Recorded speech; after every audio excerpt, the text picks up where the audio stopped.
Shall we? Yeah, we're at 84 total, so 80, is that the magic number? sure. Lucky number 84. Lucky number 84. Well, we'll start then. Good evening and welcome to everyone. I am Jane Shapiro, Chair of the Steering Committee of 100+ Women Who Care Cheshire County, and welcome to our 17th meeting of this, our chapter, 100+ Women Who Care Cheshire County. As of late this afternoon, we are a giving circle of 307 members, and I'd like to welcome those who have joined either at or since our last meeting. Jean Pryor, Allie Manwaring, Beverly Burgess, Polly Pattison, Kathy Chelstowski, Laura Andrews, Sarah Harpster, Summer Brooks, and Annie Faulkner. And I know that most, if not all of you, are here with us this evening, and that is just wonderful. Welcome. This morning, we turned our calendars to a new month, February 1st. For us, today is not just an ordinary winter day, but the day of our winter gathering of our giving circle. But you may not know that February 1st was not an ordinary day in ancient times either. This day falls halfway between the winter solstice and the vernal equinox. Records dating back many thousands of years tell of celebration on this day of what was the Gaelic tradition of Imbolc, honoring the goddess Brigid. Ancients celebrated the first lambing, welcoming the first sheep milk, a valuable supplement to their dwindling winter stores, especially since cows would generally not be milking at that time. The Celts cleaned their homes from top to bottom and gathered to feast, sing, celebrate the arts, especially poetry. Later, in the Christian tradition, it became the feast day of St. Bridget, or Candlemas. St. Bridget was born in the 5th century in Ireland and is celebrated for her generosity to the poor. Most of the miracles associated with her relate to healing and household tasks. She had a reputation as an expert dairywoman and brewer and was reputed to have turned water into beer. One source described her as having extraordinary spirituality and, quote, boundless charity and compassion for those in distress. Who knows how each of you might honor February 1st? Maybe you will clean your house from top to bottom tomorrow, or sip some warm milk tonight before bed, imagining it's fresh sheep milk and you're in front of a cozy peat fire, reading poetry. Maybe you will choose to savor a beer over your evening feast after the meeting, whether it be alone or with your pod. Or maybe you'll say an extra prayer to St. Bridget for a friend's healing. But this I know, we have all chosen to gather this very February 1st to celebrate one another and to honor the, quote, boundless charity and compassion of those in our community who extend a hand up to those in need or deeply enrich all our lives with the arts. We will continue to support their work with our gifts. And I'm confident that we can all delight in marking the turn of the light toward the spring equinox. Let me remind you that this format is a Zoom webinar, and Courtney just went over this, but I'll say it one more time. It's slightly different than the Zoom meetings you may have been used to over the last months.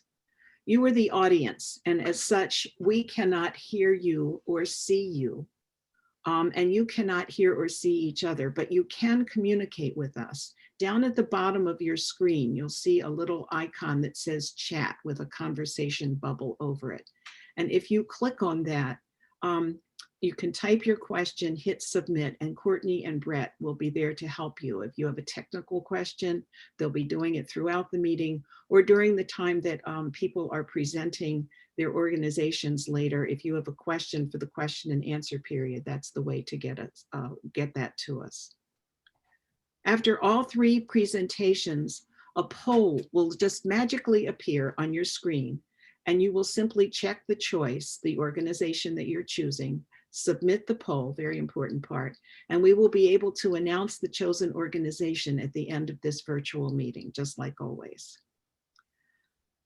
I'd like to acknowledge the work done by the steering committee, which continues to meet safely keeping our group running smoothly, and especially thank Courtney Fougere, whose dedication and technological expertise enables our group to continue our work on this platform, along with Brett, who helps a lot in that regard as well.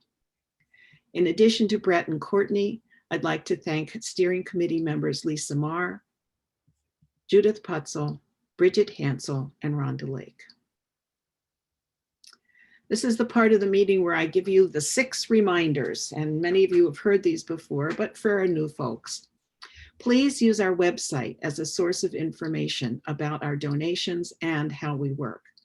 Brett does a wonderful job of keeping both the website and our Facebook page updated. She will have this meeting's news posted as soon as possible. The website address is 100+WomenCheshireCounty.com. A reminder that you can all put 2021's meetings on your calendars now. We always meet on the first Monday of February, May, August, and November. Our next meeting is Monday, May 3rd. Just imagine what the weather's going to look like on Monday, May 3rd compared to tonight.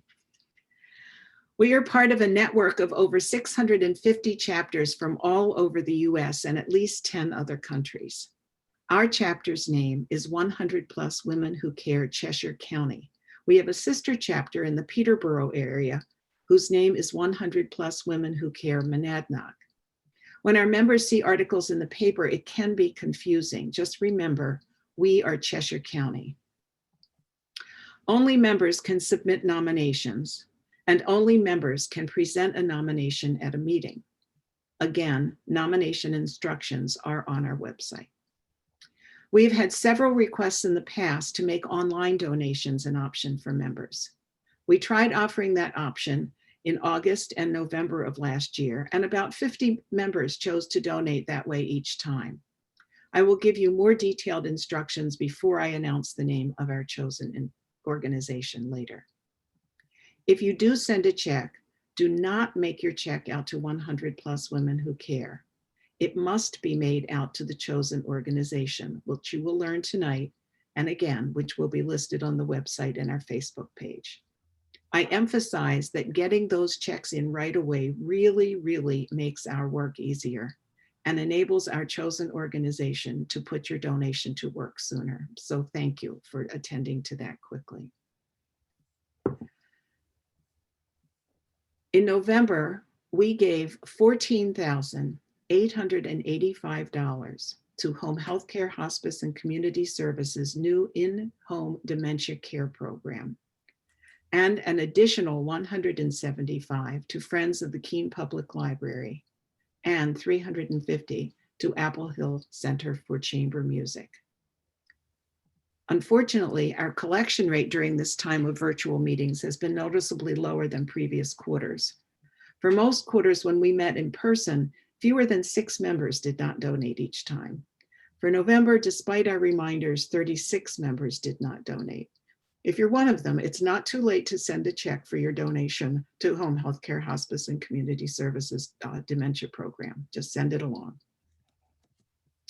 That said, I'm pleased to say, and this is when I miss everybody just clapping and cheering, because this is one of the most exciting parts of what I get to say, that since our inception in November of 2016, we have given a total of $233,506 to 17 chosen organizations, and an additional $12,075 to 27 organizations which were nominated but not chosen, a grand total of $245,581, very nearly $250,000, and we'll certainly top $250,000 after this meeting. Thank you all. And now for the nominations. Each quarter, we receive nominations of wonderful organizations and programs that serve our vulnerable citizens and animal friends, enrich our children and entire community through the arts and through connection to the natural world around us, or strengthen our local safety nets and resources. Some are repeat nominations, but each and every time we've had new ones too. We received 9 nominations for this evening's consideration.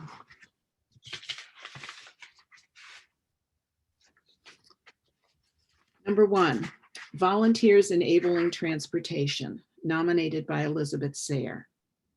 Volunteers Enabling Transportation provides free rides to medical appointments and procedures for Cheshire County veterans, seniors, and individuals with disabilities who are without sufficient means to access these appointments.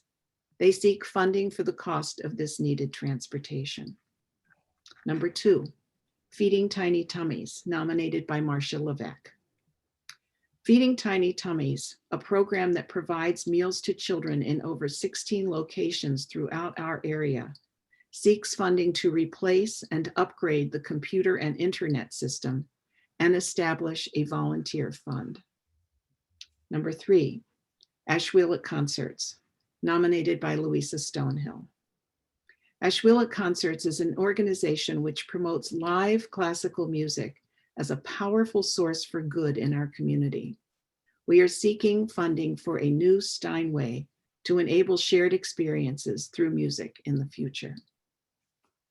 Number 4, YMCA Camp Dakota and the Keene Family YMCA, nominated by Liz Chipman.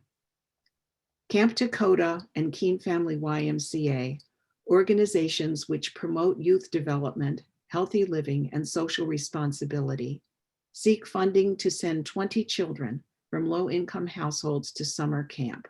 It's called Project Fill the Duffel.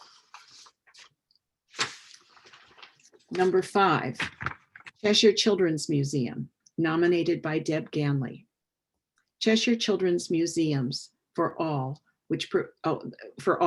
provides hands-on educational experiences for children through the power of play, seeks funding for the continuation and expansion of social service agency outreach, allowing all children to access the museum.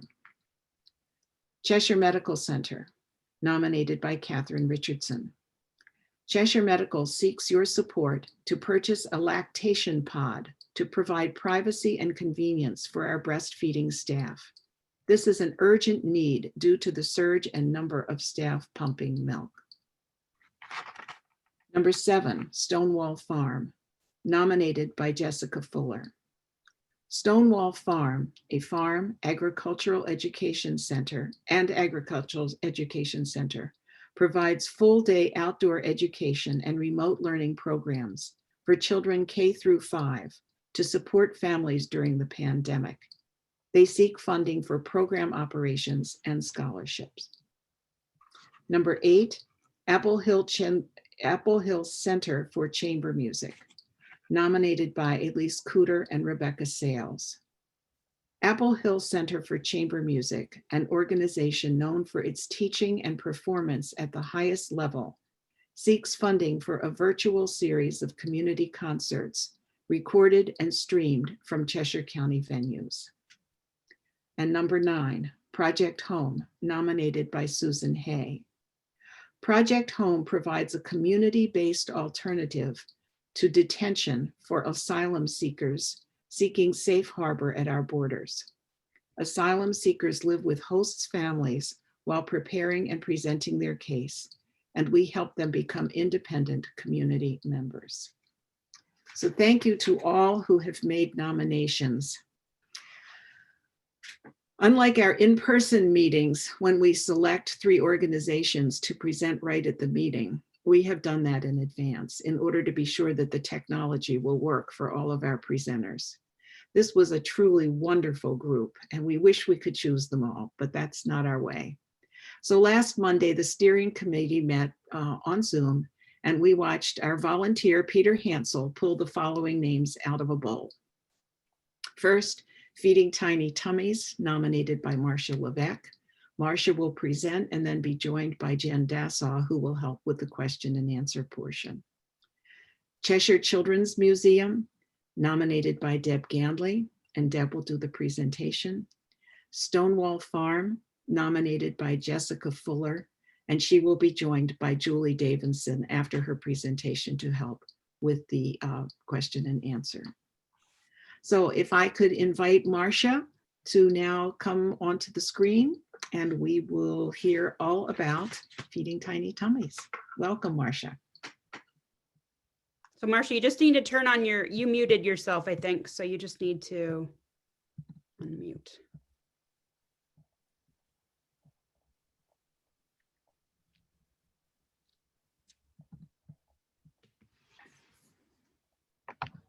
Can you hear me now? Yes. Okay, perfect. Am I ready? Yes. We're ready. You're ready. Well, good evening. And in an attempt to find blessings in this pandemic, I think tonight is another one, because we probably would have had to cancel our meeting because of the storm, but now we know how to use Zoom, so we don't have to. So every once in a while, you come across something that is so great, you want to get involved and share their message. And that's exactly how I felt about Jen Dassaw and Feeding Tiny Tummies. During the past year, I've gotten to know Jen and the work she does spearheading in an attempt to provide food securities to struggling families in Cheshire and Sullivan counties. Let me give you a little history of the organization. A few years back, Jen was working in the school system and noticed that on Monday mornings, many children came to school hungry and requested multiple breakfasts. And upon further investigation, she found that this was not unusual, and many children are not getting adequate nourishment over the weekend and school breaks. Upon arrival to school, they were not ready to learn if their first need was to be fed. So Jan sprung into action, and in 2017, Feeding Tiny Tummies was organized. Feeding Tiny Tummies works with local schools, housing units, Head Starts, and some daycare centers in Cheshire and Sullivan counties. Originally, the program served about 35 families a week, but has grown to over 600. The current pandemic has quadrupled the need, requiring the program to greatly extend its reach. Feeding Tiny Tummies is a 501c3 tax-exempt organization working out of an office on Emerald Street in Keene. All those involved in the program are volunteers, and food is procured through grants, donations, and local groups and individuals. Food comes into the Emerald Street location and is sorted, and much is distributed within a few days.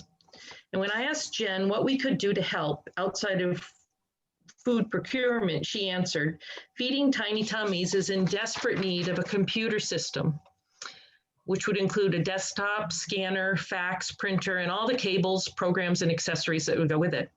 It would also include the internet wiring and activation at the Emerald Street location.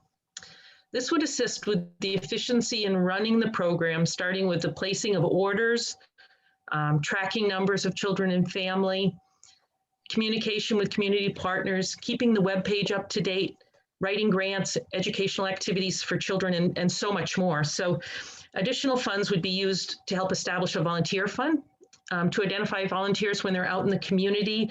She's hoping to get shirts that they could wear to identify them, and also to help with gas and associated costs in delivering the food. Any remaining funds would be used to support the educational activities that they put into the food packages, such as books and family engagement activities. Like most nonprofits, the vast majority of Feeding Tiny Tummies monies is applied to their mission. And the mission is that feeding tiny tummies in mind of the next generation, one bag, 1 week, and one child at a time. Extra money is rarely available to update systems, and as such must be allocated with great thought as to how it will affect the ability to meet the needs of those most in need. If Feeding Tiny Tummies were to receive the funding from 100+ Women Who Care, it would allow them to improve their program in ways that directly affect the families that it serves. It has been said that the definition of a sustainable program is a program that the community cannot imagine living without. To go further on that thought, imagine all the families that are served by Feeding Tiny Tummies and what their lives might look like if Feeding Tiny Tummies were not there to help bridge the gaps in their food shortages. Feeding Tiny Tummies has proven its worth in our community, and I ask you to please join me in selecting Feeding Tiny Tummies as our program to support this quarter. Thank you. I'm going to invite Jen in to help me with the questions because she knows a lot more about this. So.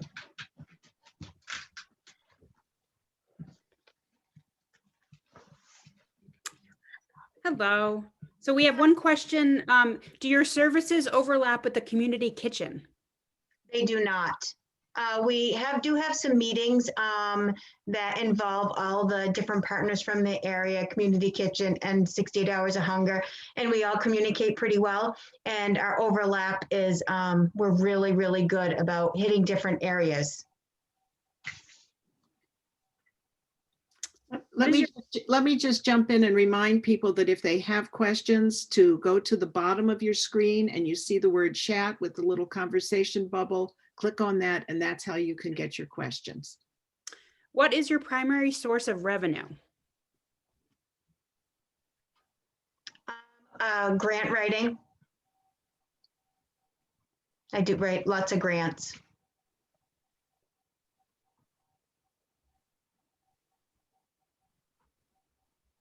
Does anyone else? Okay, here we go.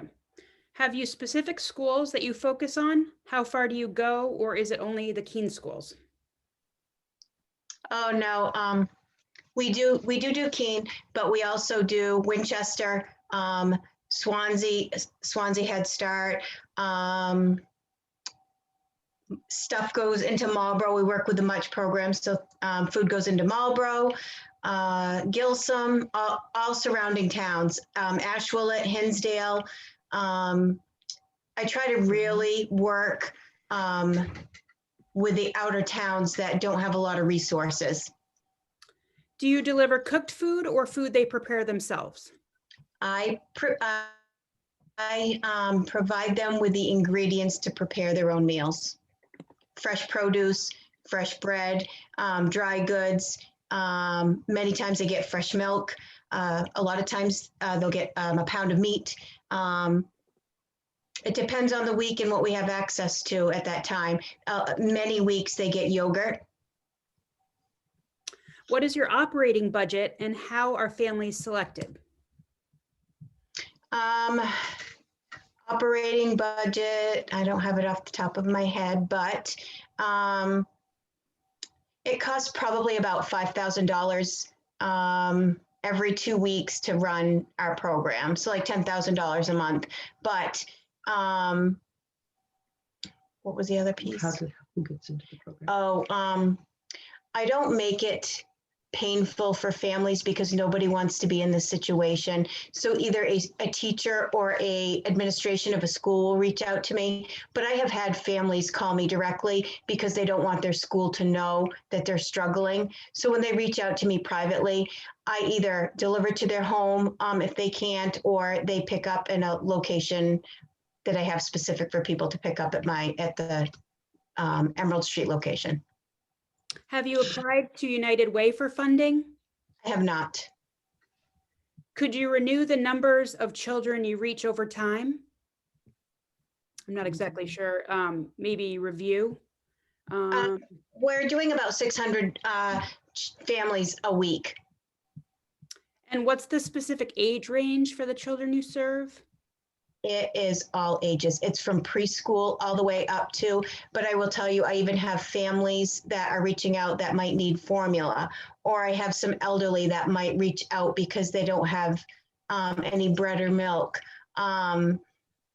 You know, at the beginning of the pandemic, when I was working with a food bank, I am primarily a children's program, but the food bank had said to me, you know, we don't want anybody to go hungry. And if there's an elderly person in need as well, we support them as well. So we just don't want anybody left behind. There's a lot of questions, so if we can try to maybe go quick. What is the relationship with Much?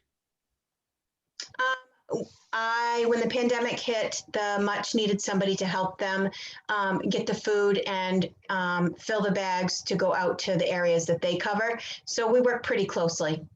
I provide them with the food, and we fill the bags, and then their volunteers come and deliver them to the schools they cover. What foundations or other grant sources have you specifically used?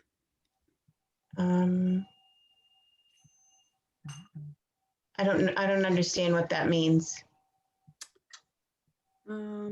Okay.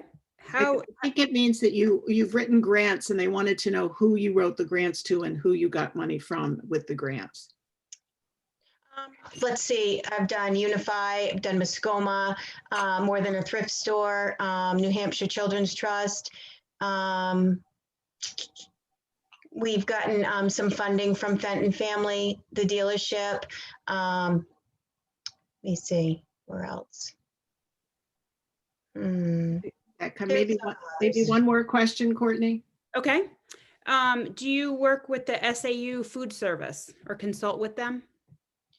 It depends on which SAU. I work with the Winchester School District, not with the nutrition program specifically, but with the SAUs I do, the social workers, the administration. Okay. So I'm sorry we don't have time to get to all the questions, but thank you, Jen, and thank you, Marcia, very, very much. Everybody. Thank you so much. So I think we're ready to go to our second presenter. Yes, Deb. With Cheshire Children's Museum, Deb Ganley.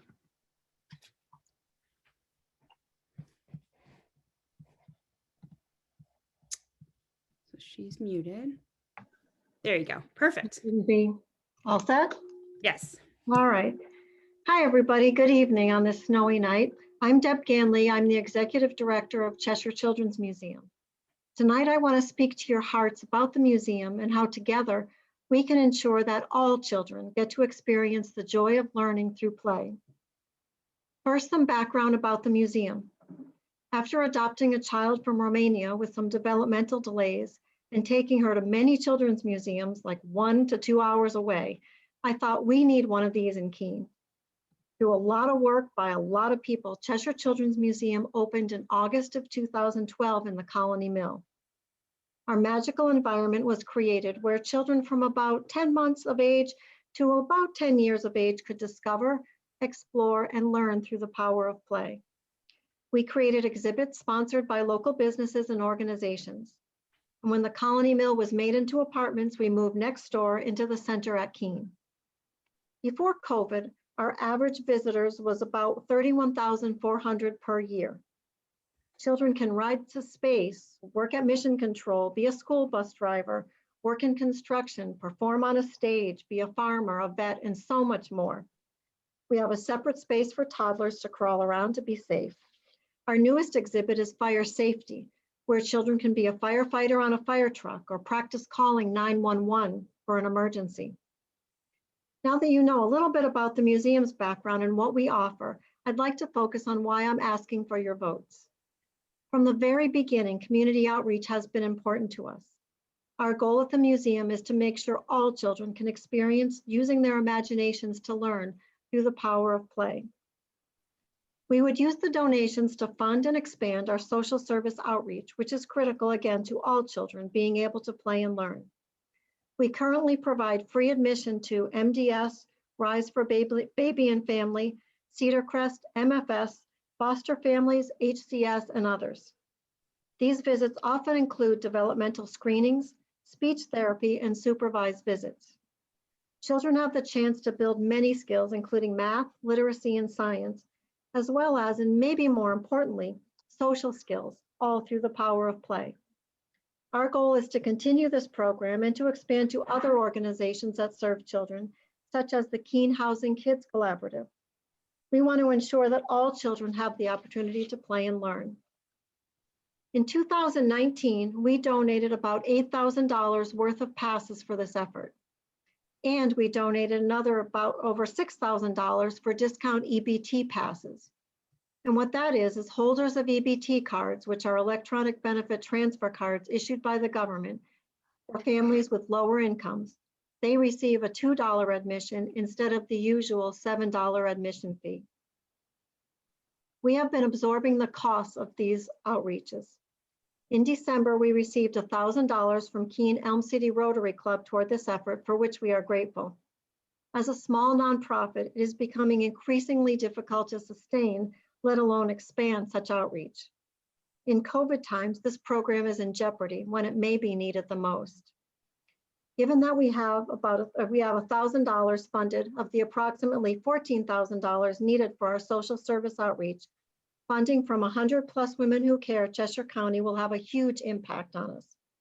Without it, we run the risk of having to reduce the numbers of free admissions we can provide to families who really need it. With the additional funding, we can continue to offer the museum to all children, not just children whose families can afford the admission price. With the number of businesses affected by COVID, the need for supporting social service agencies may be even greater at this time.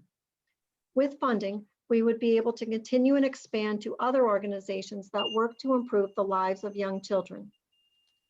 Before COVID, as a small nonprofit, it was becoming increasingly difficult to sustain, let alone expand community outreach. This has put a major strain on our budget and fiscal outlook for the future. With additional funding, we can not only continue to do this, but also to expand to other organizations. We need your help. I know with all my heart that Cheshire Children's Museum fills a hole in our community and is a bright spot for so many children and families, particularly those who don't have a lot of privilege. For the 31,000 people who visited in 2019, they experienced a safe, clean environment full of imagination and wonderment. No video games, no screens, no televisions, just engaged children who were able to escape the outside world and use their imagination for a few hours to learn while playing. Please help us continue giving that experience to all children. Thank you so much for your consideration. Thank you, Deb. And I don't think we've ever had a presentation that hit 5 minutes exactly on the nose before. So well done on that score. Okay, so the floor is open, or the chat is open, I should say, for questions.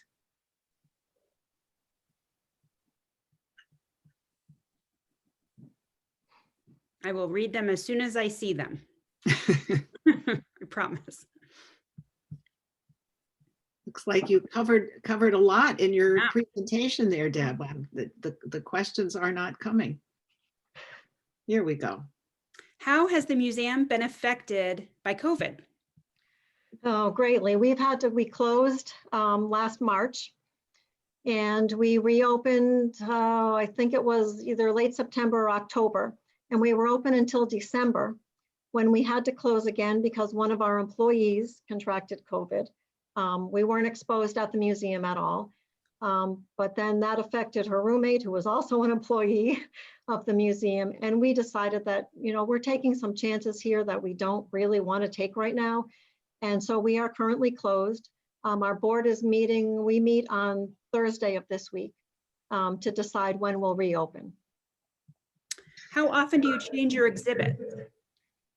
We try to, in general, have one new one about every year and a half, but we try to do small things within the exhibits that we already have. When we moved from the Colony Mill to the center at Keene, we were able to do kind of a complete overhaul of many of our exhibits.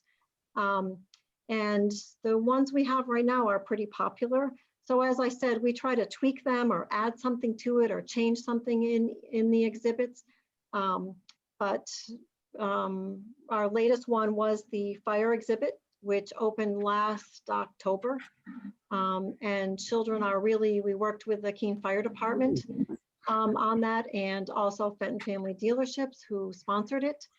And to create something that would help children learn and hopefully be safe if they ever encounter that. What is your budget and how many staff work there? And do your funds come from the admissions mostly? All right, so our budget is about 160, 170,000 in that range. The employees we have, depending on the time of year and what's going on, anywhere from about 6 to 10 employees. And the last question I think was admissions. Where does our funding come from? Most of it does come from admissions, our daily admissions. We also have memberships. We hold birthday parties in non-COVID times. And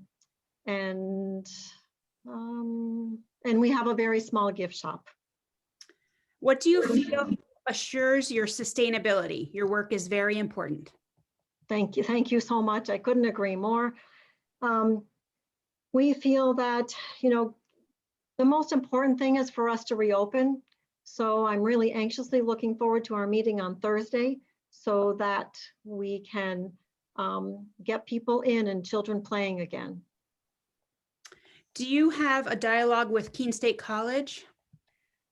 We do in that two ways. Many of our employees come from there, and we also have had interns. We've had many interns from Keene State over the years. Will the center at Keene be your long-term home? Well, it's hard to say. I think so. We have new landlords, so when our lease is up, we'll see what happens with that. The location's good because we're visible on the street. We're open, flat area instead of having to go upstairs as in the Colony Mill. And it's a real pain to have to move all those exhibits. Did you apply for a PPP loan from the state? We sure did, and we got it, and it has been forgiven, and I'm in the process of applying for round number 2. Do you work with any volunteer groups, Keene State College Early Childhood students or KHS students? We do work with Keene State College in the past. We've had early childhood education classes come to the museum to learn about what we do and to explore other areas of early childhood careers. I think one more question, Courtney. Okay. When you are open, when do you see the most children / families? On a rainy day, on a weekend, I would say, or in the summertime is probably the most crowded. On a rainy or snowy day. The winter, we have peak crowds probably in the winter time, like right about now. And in the summertime, when it's also hot or it's a crummy day outside. You got a comment, fantastic presentation. I had no idea you were involved in so many social services to help the families. Thank you, Deb. Thank you so much. Thank you very much. Thank you, Deb. Thank you. And we'll move on to our third presentation, Stonewall Farm. Jessica Fuller nominated and will present, and she will be joined by Julie Davidson for the Q&A portion. She should be coming up any second. There she is. Can you hear me okay, Courtney? Yes. Okay. Shall I get started, Jane? Yes, please. All right. Thank you so much, ladies. We're so excited to be here tonight. And Jane, congratulations on your Citizen of the Year award, a much deserved recognition. Thank you. So as we all know, the childcare crisis in this country and our community is massive. And this pandemic has just amplified this situation. It's really taken this issue that was in the shadows and really brought it into the light of day. Without solutions, we feel the toll it's taking on children and families in all communities, including ours. Children are suffering academically because they don't have the support needed to finish their schoolwork. And so many parents are struggling emotionally and financially and are forced to decide, should they leave their children at home sitting in front of a TV screen or return to work just to put food on the table?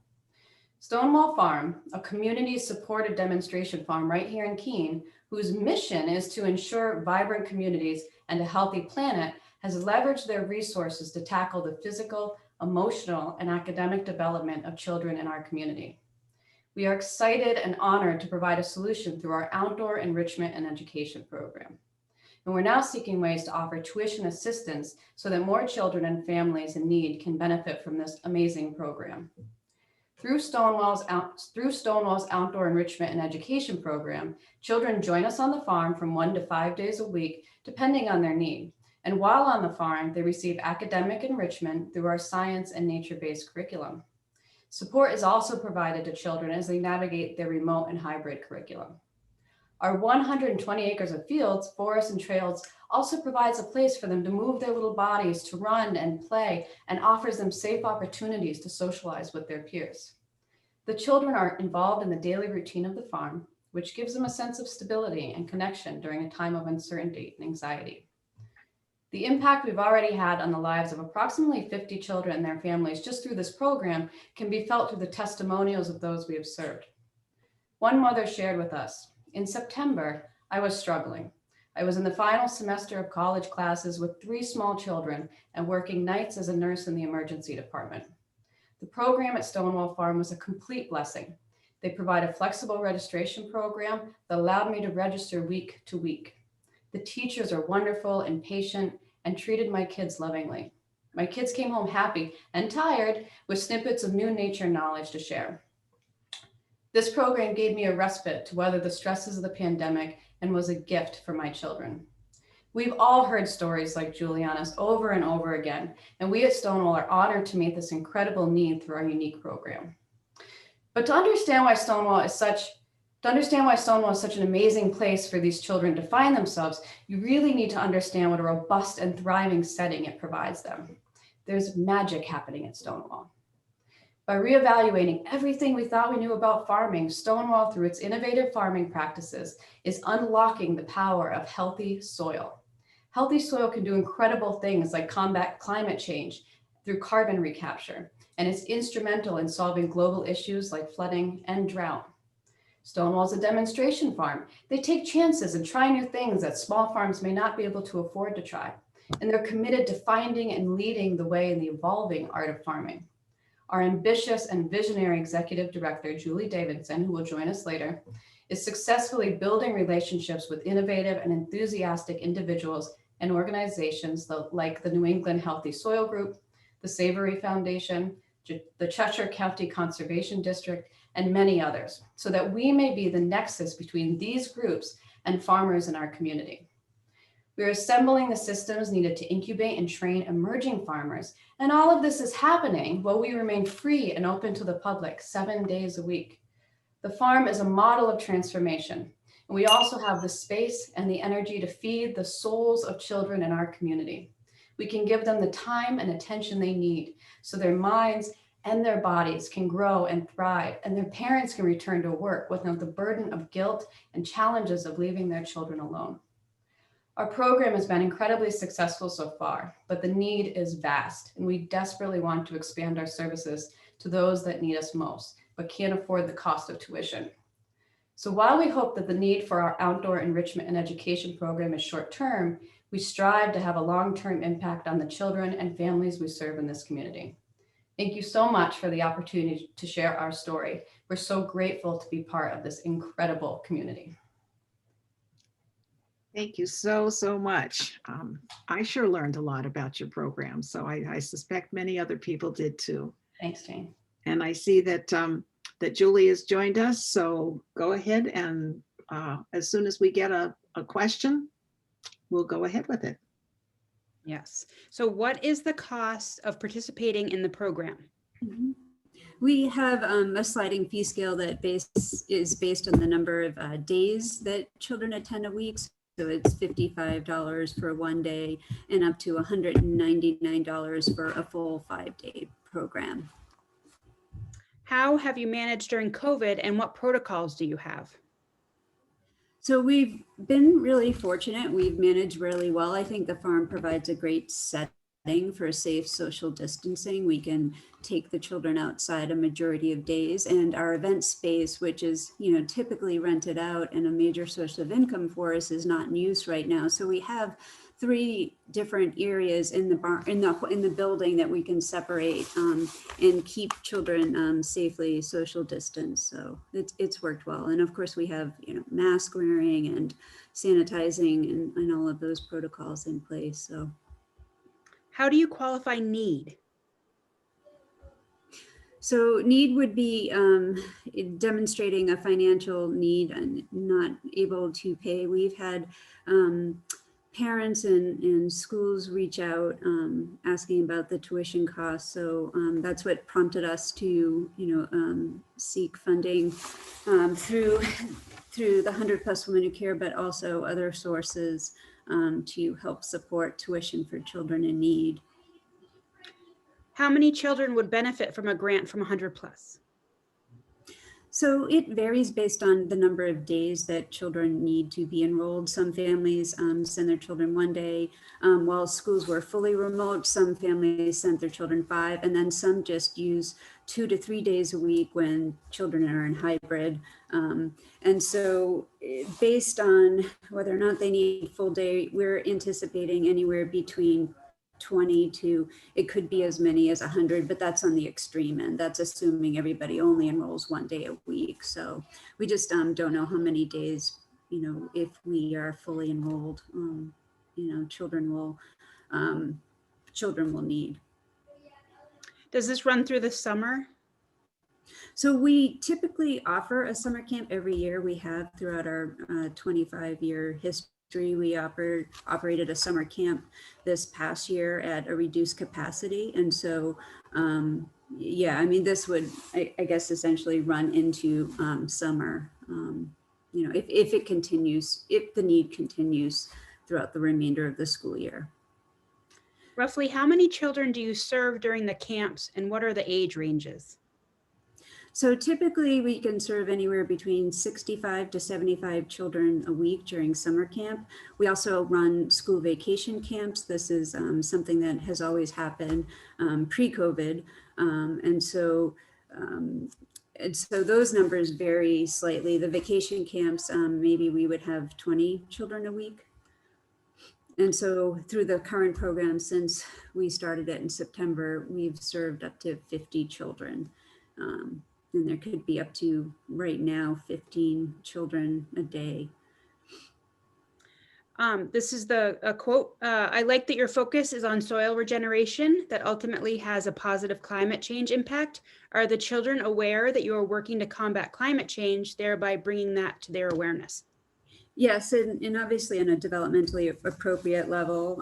For instance, just a couple of weeks ago, one of the themes was roots and how roots interact with the soil. And so children get to, experience or practice their observation skills, their measurement skills, their artistic skills, where they'll draw out and look at the detail in a root. We actually would like to bring in some microscopes because there's a lot to discover there, but they are fully integrated into the farm in all aspects, even composting, that was another curriculum. So growing food, there's endless fodder and ways to integrate the curriculum.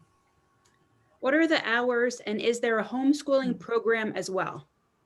So we actually just extended our hours because parents needed care early in the morning. We were running from 8:30 to 4, and now we've extended it from 8 a.m. to 4. And homeschoolers are welcome to join as well.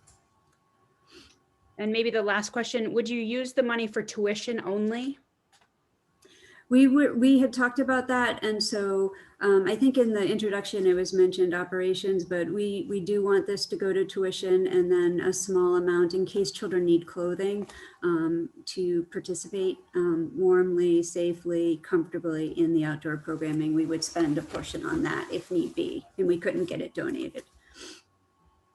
Great. Well, thank you very, very much. Thank you both so much. Everyone. Great questions, everybody. Wish we had Wonderful questions. And did anybody else notice that all 3 of the organizations that were chosen tonight are focusing on our community's children? So each and every one of them.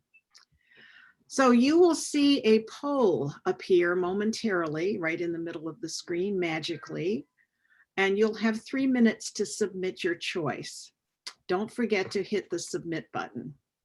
While you fill it out and submit it, I'd like to introduce Kimberly Diamond from Joy's Network, the organization which we chose last August to tell us how our donations have made a difference.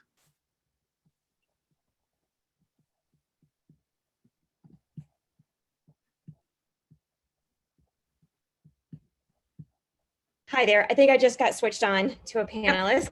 You can hear me. You're all set. Great. Hi there, everybody. This is Kimberly Diamond from Joy's Network, the Executive Director, President, Founder of Joy's Network. And I just wanted to say thank you so very much. We have been trying to present for 2 years, I think now. And so we were so excited to have the opportunity. And when we were chosen, we were online, so I wasn't able to thank you, but I was like screaming thank you to everybody on that particular call. So I'm so excited to be able to share the thanks that we have. We had a particularly rough year fundraising because of COVID, and our fundraiser we have a snowball fundraiser which happened in March, and then everything kind of blew up with COVID. And so we were able to do that one, but then we also have a motorcycle run in August, and that fell completely flat. We tried to do it in a very social distance way, and we didn't have a lot of participation. So we lost about $11,000 in what we would normally see in a fundraiser for 2020. And miraculously, the same month that we had that fundraiser scheduled, we also presented here for 100+ Women, and you all raised for us over $14,000. So you helped keep us afloat this year. So thank you very much. And I just want to let you know a bit about what you helped us do. So between the time that we presented and now, we have helped 15 individuals with 12 different types of cancer, ages ranging from 10 all the way to 76. And we have delivered dozens of care packages to the oncology unit at the Cancer Center in Keene. And we have helped folks pay their mortgages, helped to pay rent. We've provided gas and grocery cards for some of the families. We have fixed someone's car so they could get to treatments. We've filled someone's oil tank because they had run out of fuel during a very cold time. We helped with an overnight stay while someone was receiving treatments out of town. We have developed some custom care packages and delivered them to individuals themselves. And those care packages include a multitude of things, people's favorite things, some comfort items, things to keep you occupied while you're kind of sedentary. And we have done all of this with about half of the proceeds of the funds that you provided to us. So we are just super excited and thankful and grateful. We love 100+ Women. We love all that you have done. We kept your addresses just to send you thank yous. And of course, we're not going to solicit you again. So if you want to be in touch with Joy's Network, then just get in touch with us. We can put you on our mailing list, or we can field a referral for you, because we are still actively taking referrals. And if you go to joysnetwork.org, there's a simple application you can either fill out to refer someone else, or they can refer themselves. And so we're just looking forward to this next year being able to help even more people. Excellent. Thank you so much, Kimberly. Yes, thank you very much, Kimberly. Yeah. So good to hear all those wonderful things that you did with the donations from our members. There's still a couple people that could vote if you haven't voted yet. So in a moment, Courtney's going to announce the organization that we've chosen this evening. Depending on which organization is chosen, you may have an option of either making an online donation or writing a check and sending it to me. Always send your checks to me so that I can record that we got it, and then I get it onto the organization. If you make an online donation, please know that most organizations will charge a service fee, typically about $1.50 on a $50 donation. So roughly $48.50 will go to the organization. And some of our members who make online donations opt to add that $1.50 on top so that a full $50 will go to the organization. A link to the online donation page of the chosen organization will be in tomorrow's email to all members. And please, please remember that to also respond to the Google form that will be in the email. If you make an online donation, we also want you to fill out this Google form so that that's how we know that you've already made the donation, because we don't see it if it goes directly to the organization. If you choose to send a check, please make it out to the selected organization, not 100+, and mail it to me. You'll see my address on the screen shortly, or you can find it on the website. We deliver all the donations, and all nominations are 501c3 organizations. Normally, I now remind you that the recipient organization, as Kimberly said, is required to agree not to add you to their mailing list, though they will have your contact information in order to acknowledge your gift. If they violate that agreement, they will not be considered for a future gift from us ever. The rule still applies, but if you make an online donation, please know that there's a chance that the organization may not know you're donating for 100+ initially until we sort that out, and there might be a little glitch there. And just a reminder, you are most welcome to make your donation for any amount greater than $50 if you like. And you can always write a check to one or both of the organizations who presented but were not chosen, in addition to your check to the one that is chosen this evening. At some meetings, there are also checks written to organizations that were nominated but not even chosen to present, and you are truly generous women. So mark your calendars for May 3rd. And now, Courtney, the honored organization this evening is? Stonewall Farm. Oh, wonderful. Thank you. Thanks to everybody who participated this evening. And thank you to all of our nominators and to our presenters, and congratulations to Stonewall Farm. So we Yay. I'm sure there's a round of applause. All in know, just you and I can make all the noise. Exactly. So I so look forward to when we can look out and see all your smiling faces and hear the applause, but not quite yet. But thanks for coming tonight. Thank you, and stay warm. Enjoy that warm milk. Good night, everybody. Yeah, everyone did a great job presenting. Thank you, everybody. Bye, Laura. Hi, Marianne. Have a good night, everybody. Thanks for coming. That was a record for our. What was our total, Courtney? The total at our highest was 106. Wow, that's wonderful. That's wonderful. Yeah, Great. very good. I was monitoring it by minute and seeing like. We're having lots and lots of thank yous. A comment that says wonderful presentations by all three nominees. Jessica Fuller, we are screaming with excitement. It's very exciting. Hi, Liz Coppola. Very excited.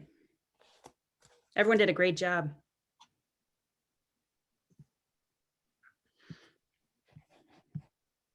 Thanks again for coming. People are leaving slowly, one at a time. You can hit the red button on the bottom right of your screen if you're ready to move on with your evening and bid us farewell. So Courtney, how close was it? Wait, say that yet. It's a mystery. That is private information. I'm promoting the panelists right now. Oh, sorry. Okay. I didn't realize people were still on. Yeah. Sorry, guys. No problem. We still have about 6 attendees that have not left yet. Yep, they just can't let us go. Yeah, it's too exciting. It is too exciting. And I don't see Rhonda. Maybe she didn't know. Maybe she might have had to go. Yeah. Yeah, she was on earlier, so. We do still have 4 guests. Great. Who's still with us? Mary Rooney, I'm cutting you off. I'm so sorry. Julie, Marion, and 2 Mary Rooneys. She must be on, and 2. Oh, one of them. Well, that was me. Oh, that was you. You're kicking them out. Yeah, I'm sorry. Marianne LaFrancois. Bye-bye. For moving you, but thank you. Thanks for joining us. And Julie Davidson. Should we contact Rhonda just in case she doesn't know that we're going to be on? Well, yeah, she may not. Yeah, I didn't realize. I mean, I should have realized, but I didn't. Yeah, because we never really said anything about it.